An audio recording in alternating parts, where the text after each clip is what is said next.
सभी का स्वागत है एक बार फिर से अपने चैनल भक्ति की शक्ति में। तो दोस्तों आइए सुनते हैं सत्यनारायण भगवान व्रत कथा को। शास्त्रों में बताया गया है कि सत्यनारायण व्रत कथा का पाठ करने से व्यक्ति को हजारों यज्ञ करने के बराबर पुण्य फल की प्राप्ति होती है। सत्यनारायण भगवान व्रत कथा में भगवान विष्णु के सत्य स्वरूप के बारे में बताया गया है।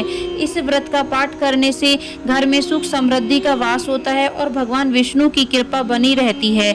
एक समय की बात है, नैसिरण्य तीर्थ में सौनिकादि 88,000 ऋषियों ने श्री सूत जी से पूछा, हे प्रभु, इस कलयुग में वेद विद्या रहित मनुष्यों को प्रभु भक्ति किस प्रकार मिल सकती है तथा उनका उद्धार कैसे होगा।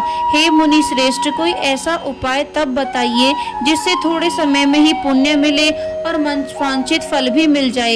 इस प्रकार की कथा सुनने की हम इच्छा रखते हैं। सर्व शास्त्रों के ज्ञाता सूत जी बोले, हे वैष्णवों में पूज्य, आप सभी ने प्राणियों के हित की बात पूछी है, इसलिए मैं एक ऐसे श्रेष्ठ व्रत को आप लोगों को बताऊंगा जिसे नारद जी ने लक्ष्मी नारायण जी से पूछा था और लक्ष्मीपति ने मुनि श्रेष्ठ नारद जी से कहा था। आप सब इसे ध्यान से सुने। एक समय की बात है, योगीराज नारद जी दूसरों के हित की इच्छा को लिए अनेकों लोकों में घूमते हुए मृत्यु लोक में आ पहुंचे। यहाँ उन्होंने अनेक योनियों में जन्मे प्राय सभी मनुष्यों को अपने कर्मों द्वारा अनेक दुखों से पीड़ित देखा। उनका दुख देख नारद जी सोचने लगे कि कैसा यत्न किया जाए जिसके करने से निश्चित रूप से मानव के दुखों का अंत हो जाए। इसी विचार पर मनन करते हुए वह विष्णु लोक में गए। वहां वह देवों के ईश नारायण की स्तुति करने लगे, जिनके हाथों में शंख चक्र गदा और पद्म थे, गले में वरमाला पहने हुए थे। स्तुति करते हुए नारद जी बोले, हे भगवान, आप अत्यंत शक्ति से संपन्न हैं। मन तथा वाणी भी आपको पा नहीं सकती। आपका आदि मध्य तथा अंत नहीं है। निर्गुण स्वरूप सृष्टि के कारण भक्तों के दुख को दूर करने वाले हैं।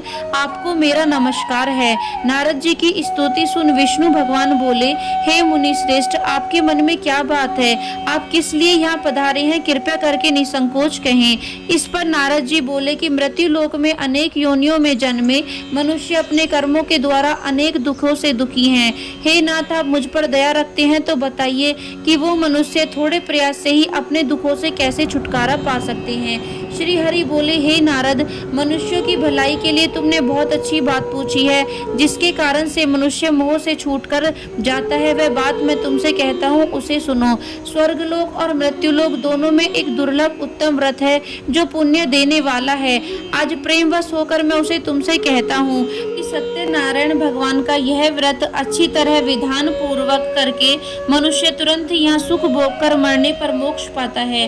श्री हरि के वचन सुन नारद जी बोले कि उस व्रत का फल क्या है और उसका विधान क्या है? यह व्रत किसने किया था?